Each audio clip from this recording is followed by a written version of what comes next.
Well, hello, good evening. Welcome. This is Ghana Tonight. We're live from Manisha Batadesa Wakanda, also live on TV3 Ghana on Facebook and on DSTV channel 279.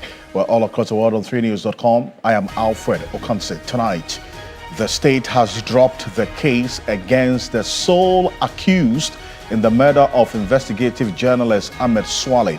We have details on why the Office of the Attorney General recommended against pursuing this particular prosecution, but the family has questions. Stay with us.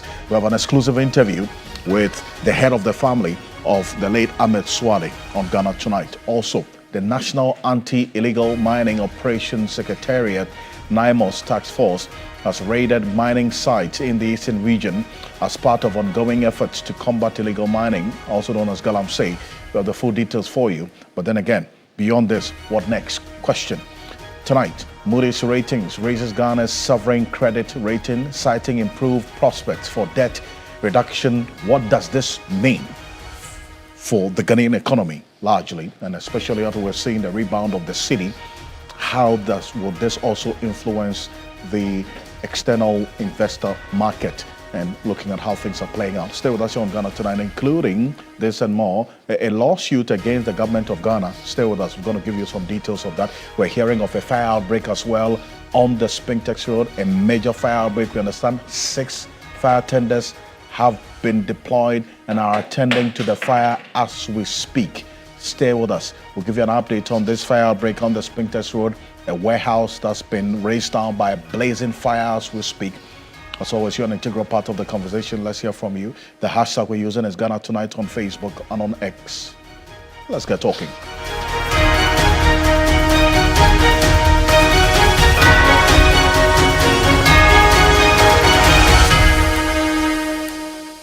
Let's settle for Ghana Briefs.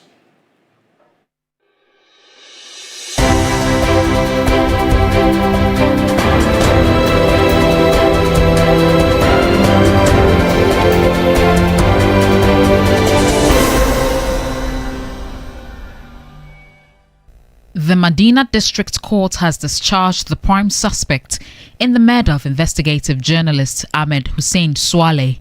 Daniel Owusu-Kranting, an investigative journalist, had been charged with abetment of murder and murder in connection with the killing of Ahmed Swale. He pleaded not guilty and was on a 50,000 Ghana cedis bail. Counsel for Owusu, led by Emma John Markin, expressed satisfaction at the development but chastised the prosecution. I think that we were abandoning things that happened 2019, which is something that we cannot do in this matter. In 2019, when this issue happened, a lot of things happened. Several arrests have been made. Have we ever heard of anybody being paraded around the way Daniel Owusu-Kranting was paraded around? Has it ever been heard? But there have been several arrests. If there was more work done, like the way some media houses were saying FBI investigations, it would certainly not be pointing at my clients, because you would have known that the gentleman was all the time in the country.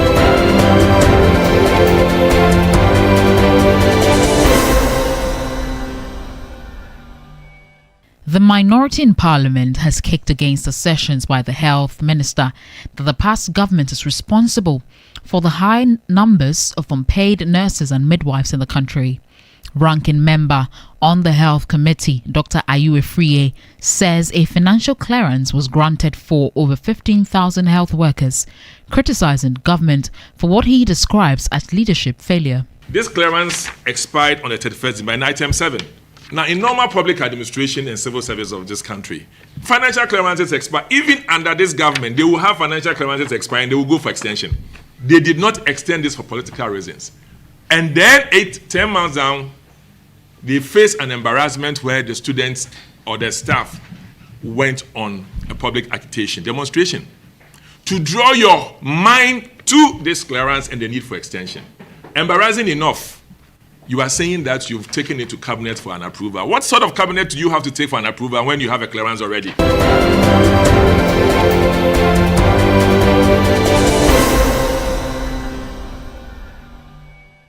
The Vice President, Professor Nana Jane Opoku-Agyeman, has urged residents living along the Volta Lake to ensure the wearing of life jackets anytime they want to cross the lake. She has, on behalf of government, given over 600 life jackets to the people. The Vice President was in Okuman, where a canoe capsized, resulting in the loss of lives of 15 people, 11 of whom were children.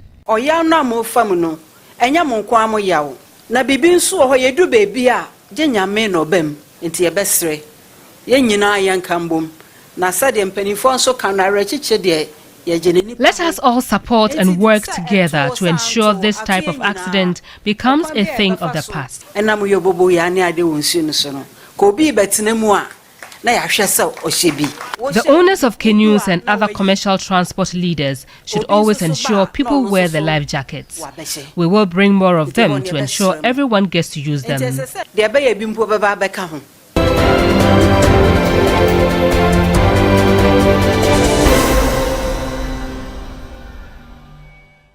Government has approved the release of over 1 billion cedis to settle the outstanding salaries of some teachers and professionals. Just a few weeks ago, the groups picketed at the Ministries of Education and Health in demand of over 8 months' salary arrears. In response, the ministries promised swift action, and now the Minister of Education, Haruna Idrisu, has confirmed that the government has committed over 1 billion cedis to pay the affected workers. So those 6,200 teachers, I think I can speak for both ministries in this matter. Cabinet gave the Minister of Finance approval to via budget and spend about 1.1 billion Ghana cedis to absorb a category of health workers and teachers. The process will start soon, and therefore no more picketing.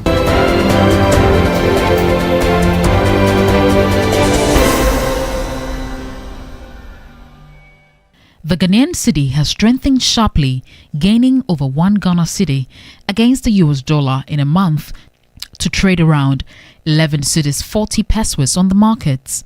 Analysts attribute the rebound to the Bank of Ghana's $1.15 billion forex injection and reduced import pressure ahead of the festive season. With foreign reserves now at $10.7 billion, covering 4.5 months of imports, the move is expected to stabilize prices and sustain confidence in the currency through the Christmas period.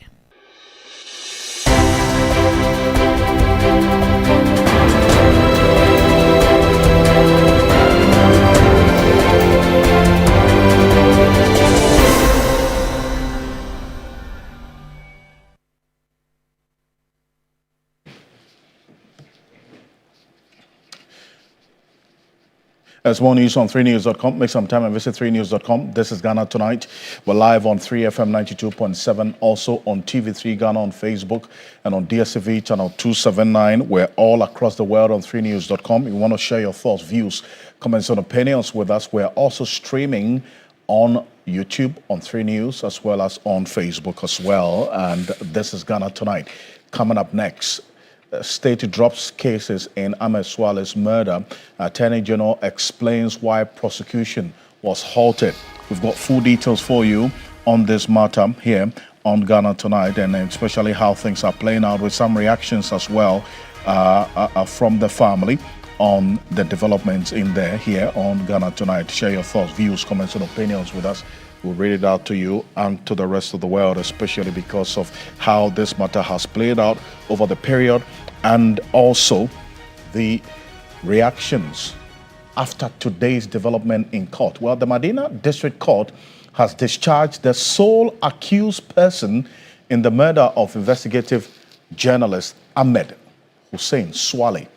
Daniel, also granting an investigative journalist himself, had been charged with abetment of murder in connection with the murder of Ahmed Swale. He pleaded not guilty and was on a 50,000 cedis bail. But today, this development means he gets to walk as a free man. Now, our court correspondent, Lord Edwasari, spoke to the lawyer of Daniel Kranting, and she was clear in her words that right from the get-go, there was no reason why her client actually went through all of this ordeal to this moment. Take a look. If you ask me, I have a bittersweet emotion towards the whole thing, especially since, I was there with him from the beginning. We are actually a team of lawyers. We're about 5 lawyers handling Daniel Ocansey, different aspects of his matter. And it was a very difficult period, knowing fully well that certain allegations were made, and then you know that no, it cannot be, because I know this person, I saw him here, we did this was done, so how can this be? Especially with the accusation that he was out of the country. That was one issue that we were like, this man was here, he's been in all our offices for years. We are handling matters for him in court. We have personally given him vehicles to go and people to go to meetings with government institutions. He works closely with the police. I have been there with him in police stations, several police stations. So, and he has traveled in and out of the country in where I'm away. In fact, in 2024, I think it was about 4 times. We have all these things to prove that this person was never and could never be a fugitive of justice. So he was always coordinating with the prosecution? Or cooperating with the prosecution? I would say so. I think in the last part, he was invited. And I had an emergency, so we could not appear. Shortly after he was arrested. Yes, I think that was also a small lapse on our part that has cost this gentleman quite a lot. So when I say it's a bittersweet moment, because of, even after the arrest and after his bail, he's even having to seek medical attention. He's had a lot of emotional trauma. It's not been easy, even for us as lawyers. I think it was a non-starter. I think that we were abandoning things that happened 2019, which is something that we cannot do in this matter. In 2019, when this issue happened, a lot of things happened. Several arrests have been made. Have we ever heard of anybody being paraded around the way Daniel Ocansey was paraded around? Has it ever been heard? But there have been several arrests. You understand what I mean? So it was shocking and surprising to everybody. I won't say, I cannot speak for somebody and their work, but from where I sit, I feel like as if I know there had to be more work to be done. And if there was more work done, like the way some media houses were saying FBI investigations, it would certainly not be pointing at my clients, because you would have known that the gentleman was all the time in the country, except for 1 week, 2 weeks when he was out of the country, doing other investigative works. I think it's a bit of the two. Because I feel like Ahmed Swale was a friend to Daniel Ocansey. They were very good friends. I never heard of Ahmed really, but I knew a little bit of information on the media. But whenever I spoke to Daniel and he recalled his days, he always used to mention Ahmed. So I was surprised when all of a sudden a bosom friend now becomes the accused. You get what I mean? So I think for Ahmed, the delay in actually looking in the right direction, I think that this thing has nothing to do with pictures. I think it has nothing to do with pictures, because if we are going to go along the picture line, then this man's image should not be anywhere. But he was front-facing in all investigations, using his name, using his face. I'm sure you recall Kwesi Nanchesi's wife even saying that she met with him. So there are several people who know that what he looks like. He has a Facebook page. You see him in some of the documentaries. They say Ahmed. Then you see Ahmed in the back there with a camera. So to me, I'm just wondering why. Why must the person die because of pictures? Those pictures are a non-starter in this case, in this particular case. So what we have to be looking is casting our net wide. There were eyewitnesses who saw who these assailants were. We cannot throw that away. We can never throw that away because eyewitnesses see the people. And then looks nothing like Daniel Ocansey. And for me, if you tell me that somebody's call records show that he was in the area, I will laugh. I will laugh simply because if I was once even driving towards Peduasi to go and see a client of mine, and then my phone says, my iPhone says that you have left your other iPhone behind at Dome Kwabenya when I am en route to Peduasi and my phone is even in the bag.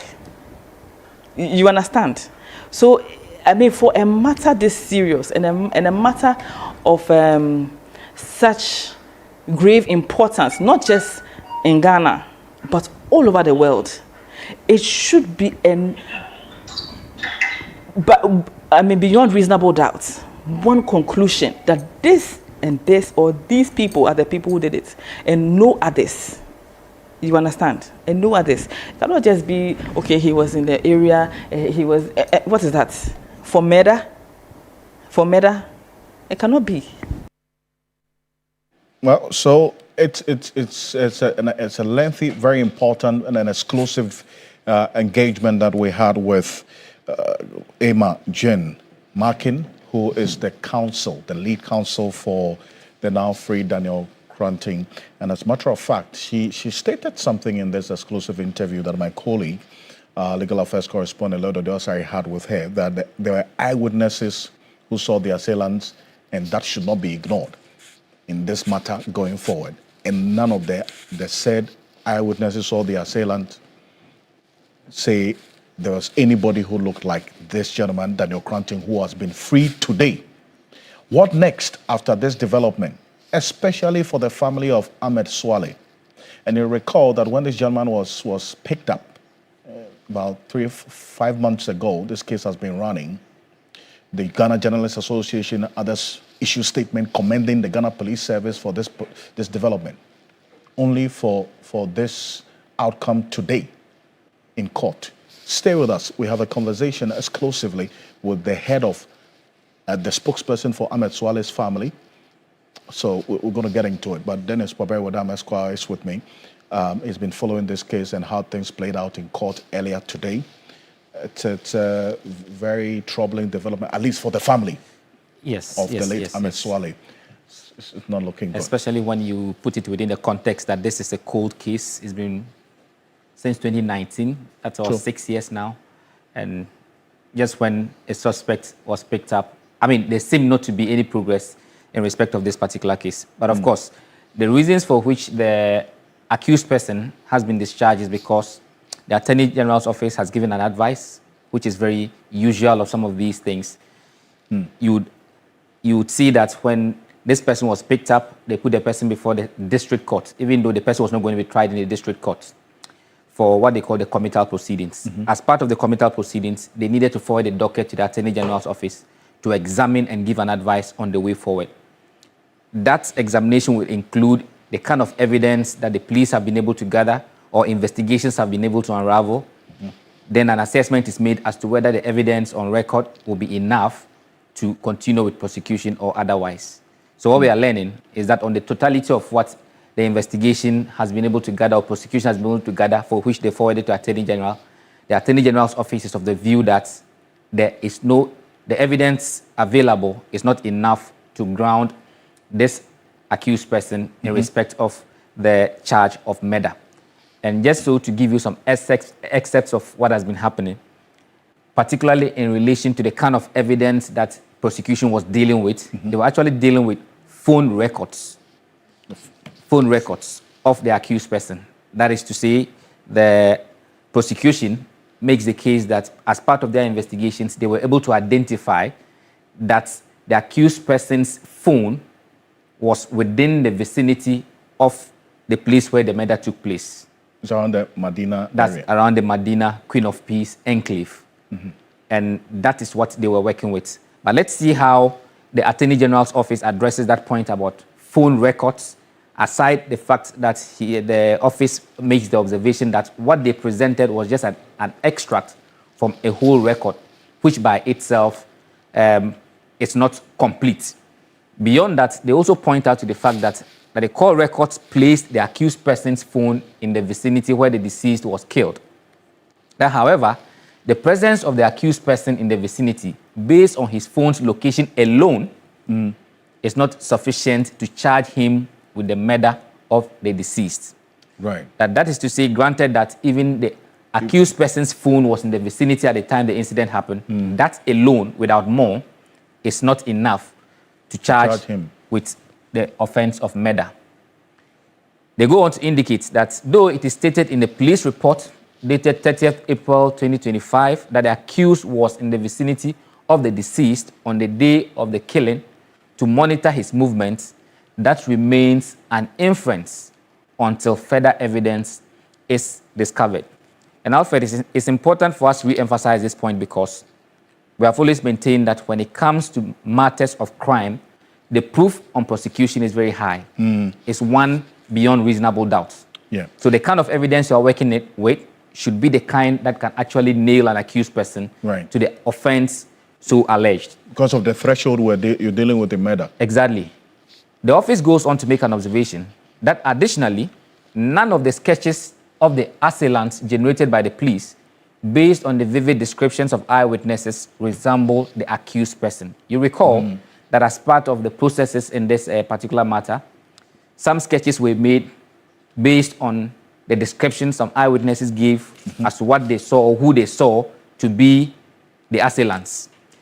Now, the Attorney General says that when you look at that none of the sketches match, or none of the sketches they have match the accused person.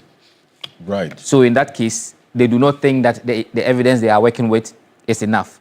It continues to say that neither has the investigation established that the accused person was one of the assailants who shot the deceased. I see. It continues that although the accused person could be an abettor, there must be adequate evidence to show that he was in the vicinity to abet the murder of the deceased. At this point, the office is not discounting the fact that the accused person could possibly play a role as in being abetting the crime. However, they are saying based on the evidence, it is not enough at this point to indicate that the fact that the phone showed that he was in the vicinity meant that he abetted the murder. On the totality of it, the office says that the evidence presented is therefore not sufficient to charge the accused person with abetment to murder and murder. And these are the charges for which this young man was put before the court, granted bail. I mean, he had been in custody for some time and all. The office now goes on to urge the police to continue with investigation and try to zoom in on the persons who are directly connected or whose actions are directly connected to the incidents. So this is the basis for what we witnessed today, the discontinuance of the case against the accused person in this particular matter, Alfred. And you hear the lawyer of the now former accused or discharged, Daniel Cranting, he indicates that, and she said that the eyewitnesses should be of interest to how this case progresses. Because if there are sketches of who the eyewitnesses say they saw, which is captured in the Attorney General's advice, then that should be the basis for how this case progresses. But I'm going to come back to you, Dennis. But the most important issue is how the family is dealing with all of this. Dr. Mustafa Idris is the spokesperson for the late Ahmed Hussein Swale's family. He's joining us on Zoom right now. Dr. Mustafa Idris, good evening. Thank you for joining us here on Ghana Tonight. Good evening, Alfred, and good evening to your viewers. This certainly must come as a big blow to the family. How's the family dealing with this latest development in court earlier today? as a matter of fact, anytime somebody loses life, it is a pain to the family. It has been a pain to the family over the years. And all we have been looking for is for the states to be able to get the people who committed this heinous crime. So when somebody gets arrested, and then the family is excited that at the end of the day, at least somebody has been arrested and being prosecuted over this particular issue, then all of a sudden, you hear that the accused person has been left free to go. Definitely, as a family, we're not happy about this development. The family is saddened about this whole development. We do agree that this is not a civil case. It is a criminal case, and criminal cases are being handled by the states. So it behoves on the state to be able to handle this case and handle it in a better way. So if the accused person is let go, definitely the family is not happy about that, and the family is not going to be happy about this development. The Attorney General was quite clear in the advice that he gave, which my colleague Dennis Paberi Wadam Esquire just went through, and I know you were on listening to him. Yeah.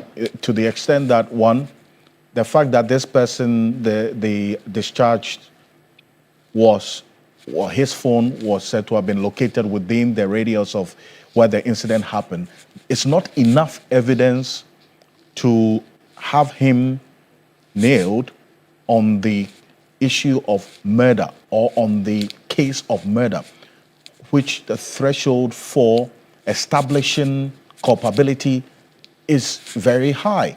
And then also, most importantly, some of the eyewitnesses who helped in sketching the assailants that they saw indicated that this Daniel Cranting does not match any of the sketches of the assailants whom these eyewitnesses said they saw. So then it begs the question as to why he was even picked up and for the past 6 months and over, he's been going through this process all the while, is it not? So the eyewitnesses gave vivid descriptions of the people they saw. The police have a forensic audit unit. The police have a unit that is going to sit down and do a sketch. They sketched. What have they done about the sketches? If you had a sketch of an individual and for 6 good years, you have not been able to trace such a person, then it will call your integrity to question. It will call your intelligence to question. You see, and when you are preferring charges for an individual or against an individual, it depends on the charges that you prefer against that person. None of the eyewitnesses indicated that Daniel Cranting was there. It is the police investigations that came out to indicate that his phone was within the radius. We are not accusing him. No, that is not what the family is saying. But it is the police and their own investigations. So if you are investigating a criminal case and you are able to come out to say that such and such a person had his phone, who probably might have worked with the deceased, he had his phone around that particular area, you know the charges you are supposed to prefer against the person. Why do you go ahead to prefer murder case against a person whose phone was around the area? Why do you do that? So if you go and prefer a case against a person, a wrong, case against a person, then you haven't done anything. And you want the family to be happy? No, the family isn't going to be happy. What we are looking for is, the case is with the Ghana Police Service, it is with the states. The individual that was murdered was a state property. Each and every one of us living in Ghana is a state property. And for that matter, when somebody loses his or her life, and it is not a natural disaster, it is not that the person was taken to a hospital and the person died. Even when somebody dies in a hospital and it is as a result of negligence, the state has a stake in it. Not to talk of somebody that has been shot dead, cold blood, and then at the end of the day, for 6 good years, it is simply because the young man is not a policeman, was not a policeman. And I can say this with all certainty.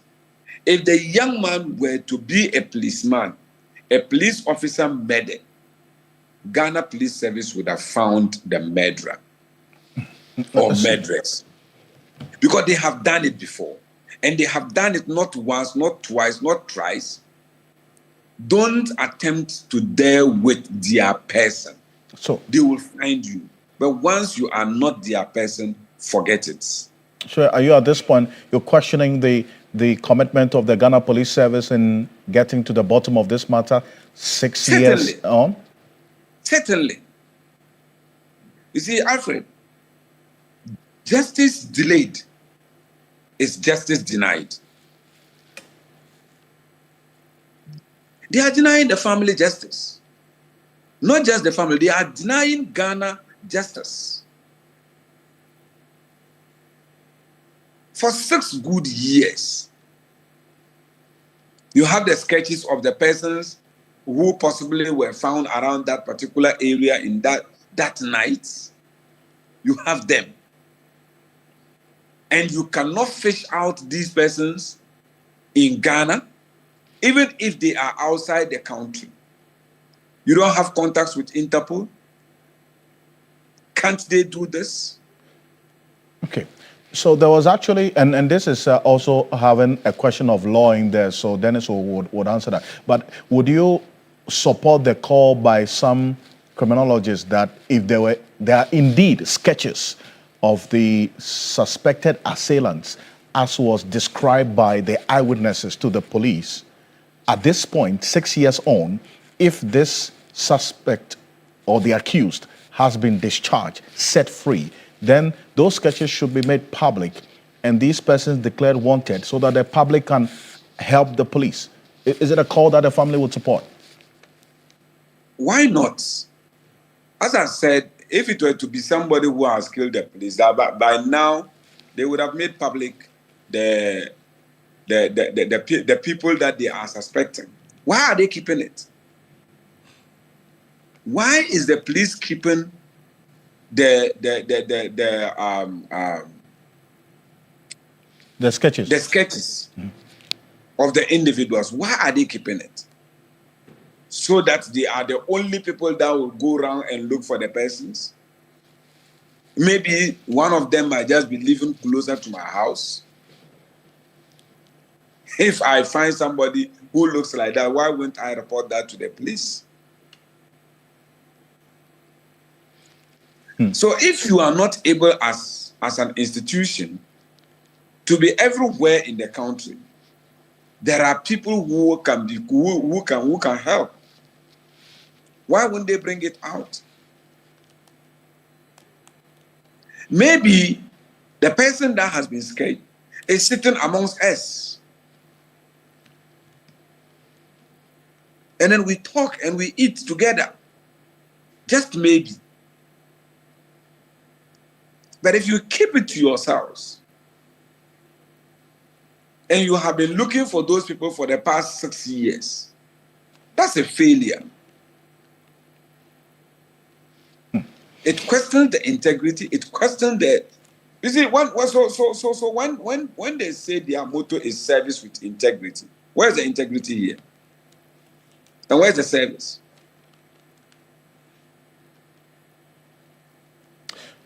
Look, I thank you. Maybe in a minute, what is going to be the next step for the family after this? We are looking at the states. Okay. And we'll continue to call on the states to do what is right. We'll continue to call on the states every day, every minute, every hour, every second, every week, every month, every year. We will continue to call on the states to bring out the murderers of our brother.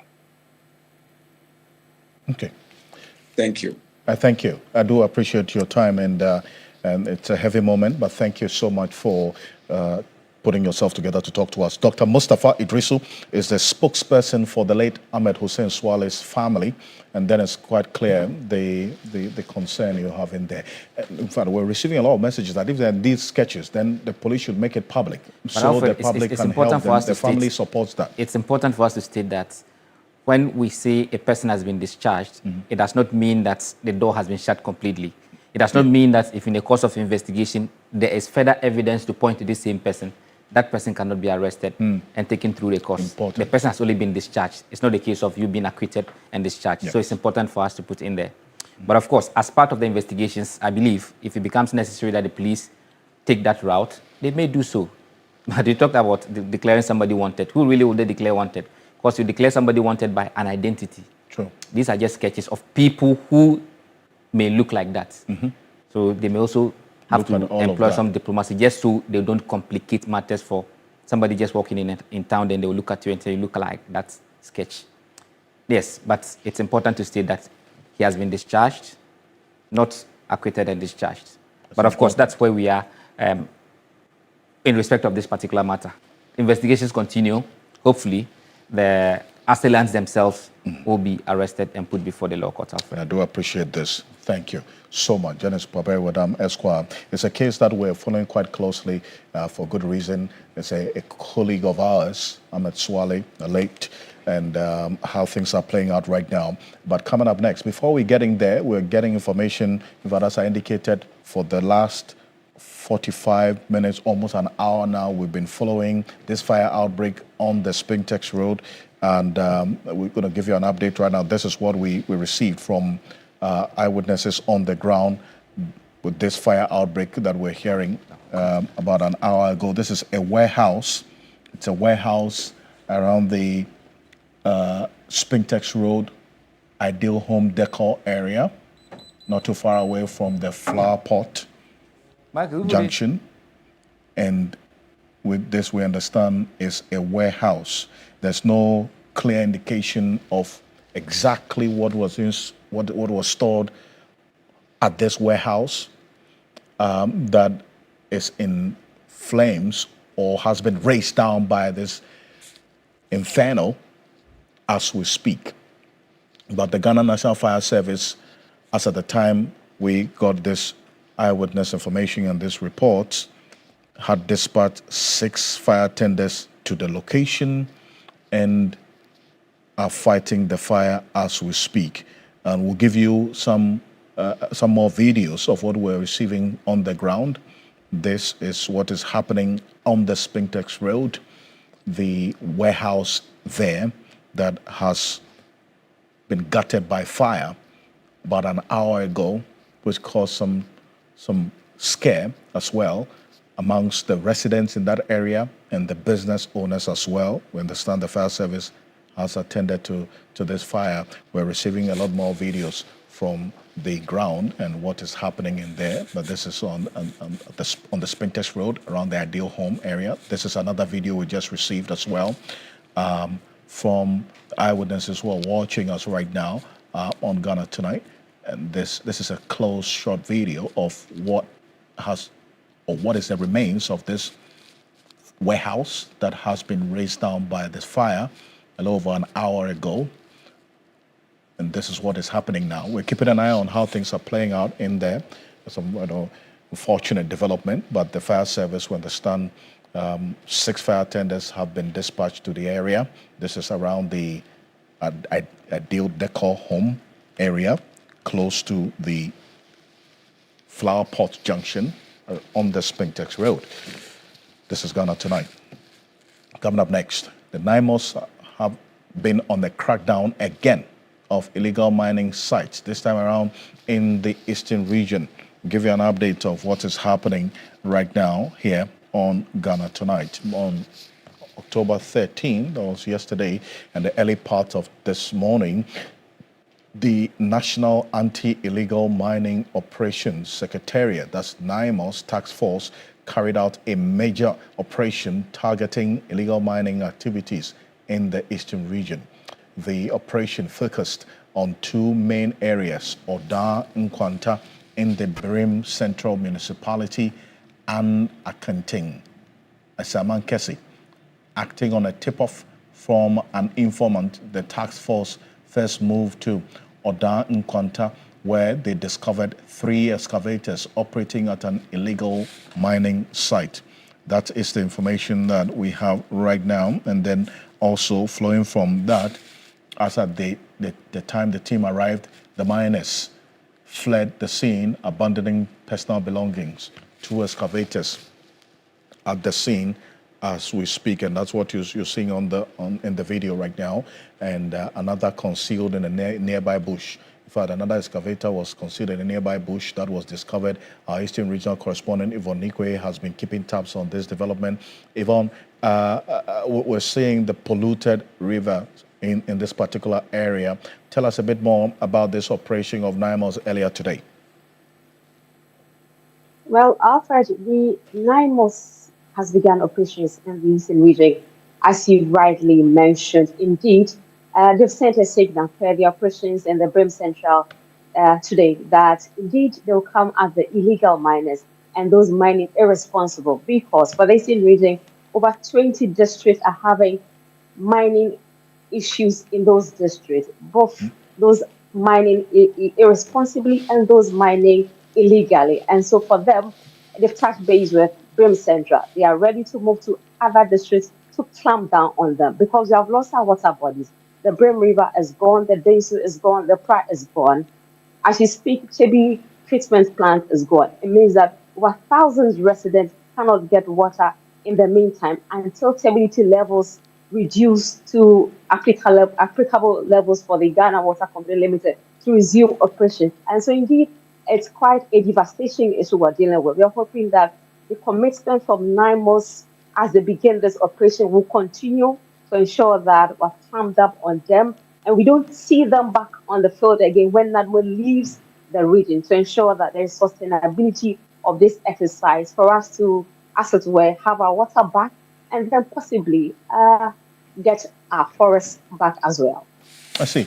Now, with the video that we got from you, it shows some of these illegal miners trying to conceal excavators in bushes, and then also now receiving some information ahead of time.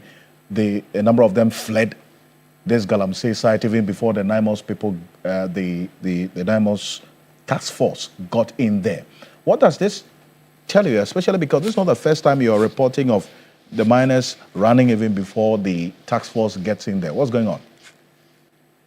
Well, Alfred, that has been the modus operandi of these miners. They do have a lot of network around the communities. They engage their mining operations on the lorry station, bus stop, everywhere. They know who is entering the community or who is entering the forest for the very first time. And so they quickly get information to move out. Now, what they are doing is that now they don't move out alone. They take out the motorboard out of the excavator. And so you come, the excavator is there, but you cannot move it and you cannot take any other thing out of it. And so we're just hoping that NIMOS will be a step ahead of them. We'll see more arrests, we'll see more prosecution, and we'll see people get into the law courts to be dealt with, so that people will be deterred from these mining issues, because we're not getting it right. We still have the same issues coming at us again, but we need to deal with it very, very well. Otherwise, as we already know, we've lost our forest bodies, we've lost our water bodies, and we keep losing things that we might not be able to get back in the next 5 or 10 years. Otherwise, food security says as us. already we cannot get enough water for the demand that is it. And so it is a very serious issue we're dealing with. We're just hoping that we do get more arrests and then NIMOS, as it is continuing its work, gets it done effectively for us not to return back to be speaking about people westering arable lands, forests, cocoa farms, and all of that in the region. It's an important point to make. And I bring in Richard Kumado, he's a security analyst. Mr. Kumado, so beyond this work that NIMOS is doing, they go to places, crack down, some of them are not arrested, they either get these people dispersed. When they move, after a week or two, we've seen in cases like Abrewa and Inkrang, the illegal miners are back doing their work. So beyond these crackdowns, momentarily, what should be done? What should be their thinking? Quickly. I think they've taken notice, and when you look at it, there are 4 regions that has come to focus, and they are clearly keeping an eye on them. Eastern region, Ashanti region, Western region, and Central region. One of their strategies is to distract the activities of the Galamseyers and to prevent them from getting back to their places. When resources become fully available to the NIMOS frontliners, I'm very sure they will position a lot more members across strategic zones within these 4 particular regions, whilst they keep an eye on the overflow that comes from the northern part of Ghana. For now, predominantly, they are moving with high levels of anonymous calls and informants. The issue about informants is that they can be productive, but they can also be misleading when some decided to play a double role. And I want to believe that the military officers, particularly in front of the NIMOS frontline, have taken notice of how they will get to the place and inappropriate miners would have left, or they will leave, and in their absence, they get back to the place. They are determined to flush them out. We just have to pray that the appropriate resources are provided to them as quickly as possible. That enables them a lot of mobility and a lot of staying power. If they do not have a staying power, then the works become a little bit difficult for them. So I agree with you. They have had to take notice of that, and the strategy will have to be a bit more different. And I do appreciate your thoughts on this. Thank you so much. Richard Kumado is a security analyst. This is Ghana Tonight. We're back shortly after this quick break. Stay with us. Get into the matters of the Moody's rating, how that also influences the economic progression going forward. Stay with us.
Welcome back. This is Ghana Tonight. We're live on 3FM 92.7. Coming up next here on Ghana Tonight, Moody's upgrades Ghana's credit rating.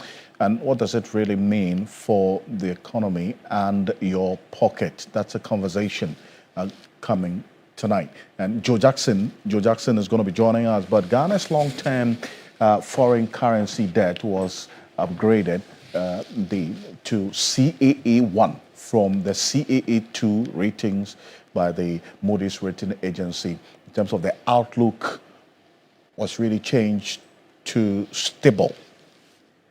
This is it, from positive. I'm going to put it on the screen because it tells a story.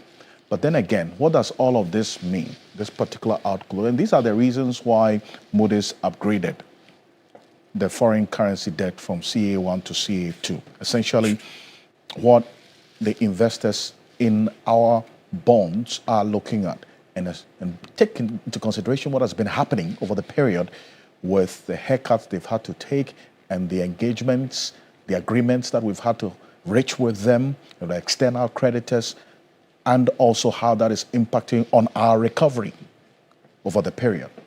Says there's greater macroeconomic stability and favorable external dynamics. I really supporting more controlled funding cost and foreign exchange reserve replenishment. And we've seen the Bank of Ghana yesterday talking about reserves and how to also show up the value of the city. Now, improved fiscal consolidation, debt restructuring progress is one of the reasons why we got this upgrade. And then also, even though all of these are positives, what does this CAA1 mean? It doesn't necessarily mean that we're out of the woods, because even though we've been moved from CAA2 to CA1, we still have very high credit risk that it's considered. And it's slightly less vulnerable than the CAA2 that we were earlier on. And there's still speculative grade. And here's why I bring in Joe Jackson, is the CEO of Dalex Finance, is a financial analyst. Mr. Jackson, yes, a good upgrade, good development, but then again, taking into consideration all of these risks that are still associated with CAA1, is one that you would expect that the managers of the economy would be concerned about, is it not? This, and what we have to realize is that even though things have improved tremendously since the darkest times when we defaulted in our debt, we've now renegotiated, we've signed off with the creditors, and best of all is the fiscal discipline that we've been showing since the beginning of the year. The fact that we are not spending as much as we could. All that has come together to improve our rating. But guess what? There's still a lot of risk involved. And if you look at the economy of Ghana as if we were a sick person, then we've woken out from the coma. Yet we are still in intensive care. They've taken out the oxygen masks. We are still in intensive care, and we still need regular monitoring, and we cannot take our recovery for granted. So please, let's appreciate the fact that the patient is sitting up and smiling. Let's appreciate the fact that we have been upgraded in our rating, confirming that we are on the right path and we were doing the right thing. But there's still a lot that we must think about, and we have to. My prayer is that those who are managing this economy will keep to the path that they have been for this period, that they will sustain the commitment to fiscal discipline. They will sustain the commitment to increasing our reserves. They will sustain the commitment